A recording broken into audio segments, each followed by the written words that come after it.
are certain celebrities who benefit from being secretive. They pop out every couple years, drop an album, and then they go retreat. They go hide in their little hidey hole, and you don't see them again for another couple years. And by hidey hole, I mean their multi-million-dollar estates. And then you have other celebrities who, they need to be on Twitter. You know what I mean? They need to be doing Instagram lives. They need to be interacting with their fans so that when they drop the projects, there's traction there. There's no right or wrong way. It all just depends on energy and the vibes that you have as a person. Some people just have that vibe where if they're mysterious, people are magnetized by that. People want to know more. People will take any little crumb they can get. Beyonce, The Weeknd, Normani, Frank Ocean, all celebrities who have that vibe. They're giving you that energy. But it's been interesting to see how this whole mysterious persona has kind of backfired on Frank Ocean during this whole has kind of backfired on Frank Ocean during this whole I cannot say the name of the damn concert. I spent so much money on these Renaissance tour tickets that I cannot even afford to say the word Coachella. I just said it. But it's been interesting to see how Frank Ocean's mysterious persona has kind of backfired during this whole Coachella ordeal. It's giving pronunciation. It's giving enunciation. So if you've been living under a rock, I am the last person to talk about this, literally. But Frank Ocean, you know, he was the Sunday headliner for this year's Coachella, which is an outdoor music festival in the desert in California. And the first weekend he was supposed to go out and perform, he was late. He was like 50 minutes late. And then his set ended up getting cut short because then there was a curfew. I don't know the laws out there on the West Coast, but there was a curfew. So he had to stop performing at a certain time. So the girlies that paid all this money to go see him at Coachella, you know, they didn't get the full 2 hours or what have you that they were supposed to get. Okay, and the reason is because apparently word on the street is what had happened was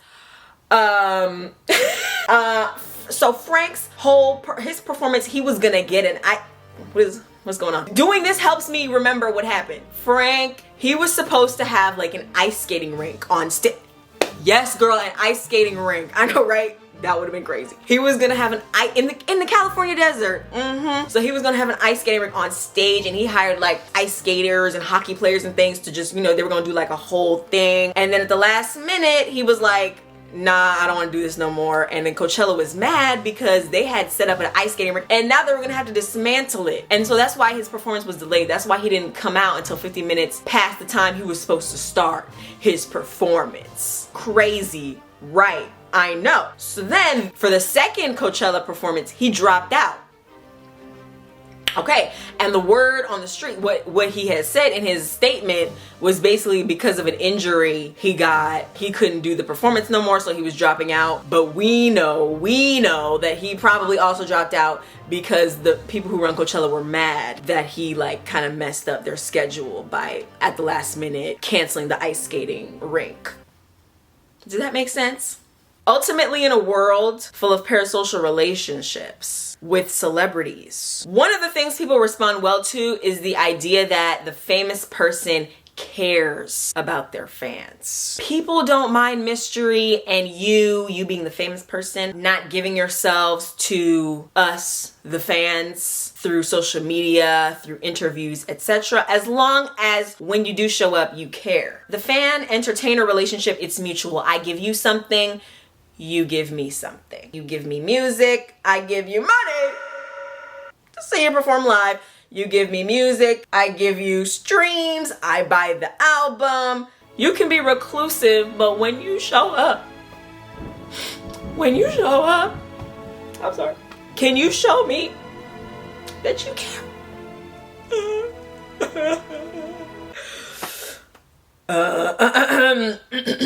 Based on Frank's performance and his actions, you know, it can be interpreted as him not caring.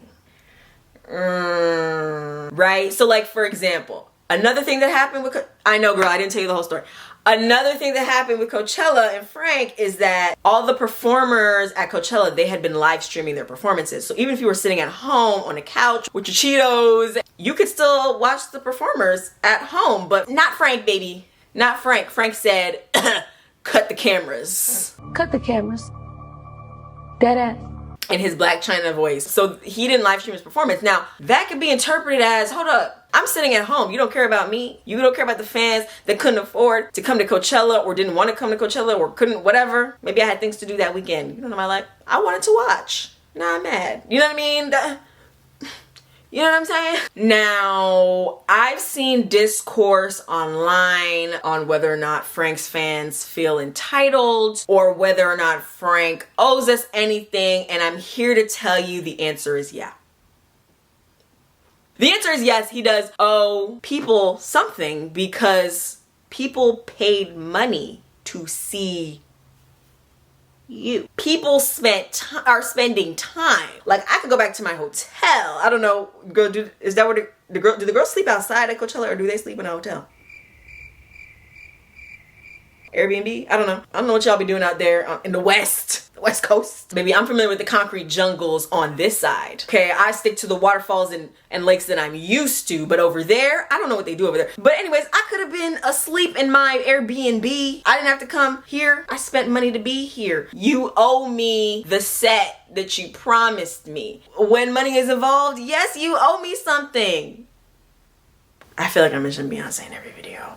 Take Beyonce, for example. Now, the Renaissance visuals, where they at? Where they at? But guess what? I'm not entitled to the Renaissance visuals because Beyonce did not say, hey y'all, drop your credit card number on this link and you're gonna get the Renaissance visuals on Tuesday. And then Tuesday came and went and she didn't drop the visuals. No. That's not what happened. I didn't pay for no visuals, so she doesn't have to give me the visuals. It's as simple as that. She said, hey, you can come see some visuals on tour. Your eyes will get a treat on tour.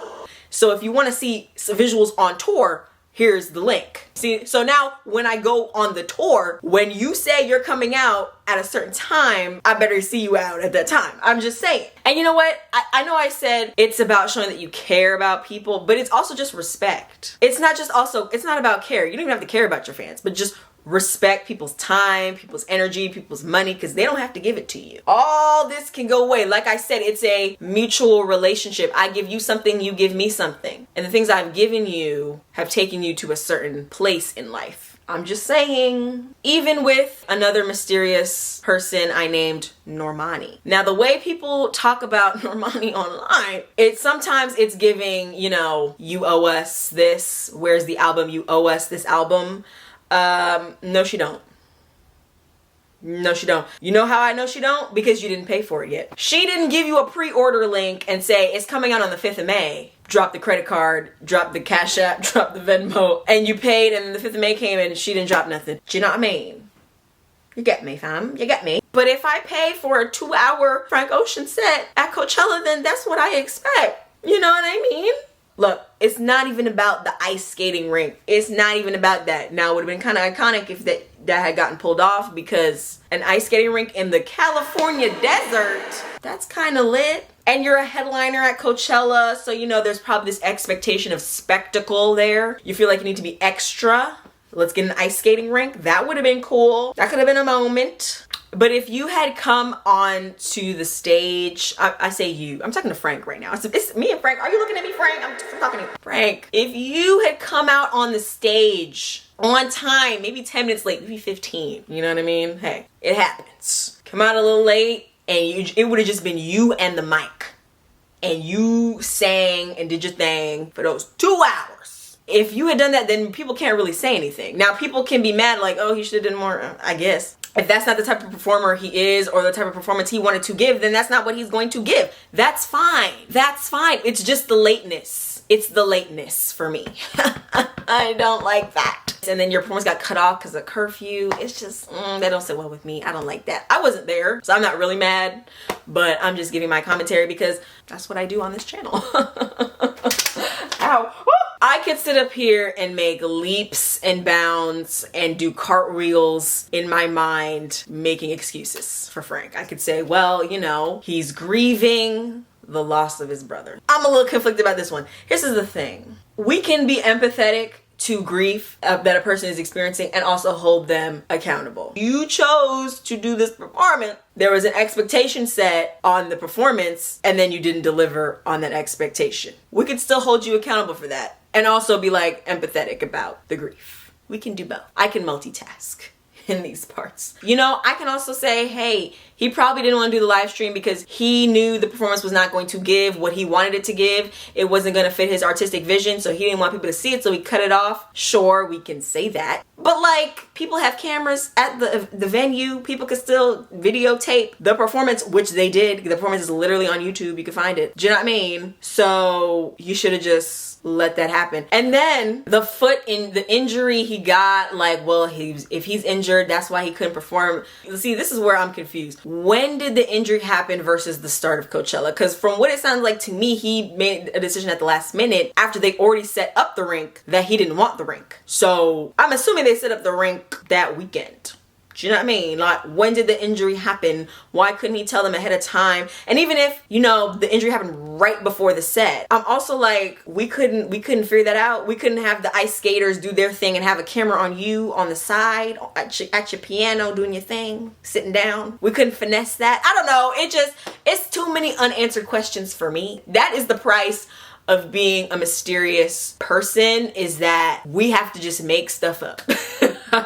We gotta like throw in narratives that may or may not be true to justify everything that went down. But it sounds like a lot of the fans were totally okay with the performance. I love that for them. So I guess that's really all that matters. As long as the core fans are happy, you know, who cares what the people on the outskirts think? How do I end these videos? Okay, thanks for watching. Like, comment, subscribe. You know what I'm saying? Comment what's your favorite Frank Ocean song. Did you like the performance? Or are you mad? Are you sad? Are you indifferent? Is this gonna stop you from attending any future shows? Let me know. Let me know.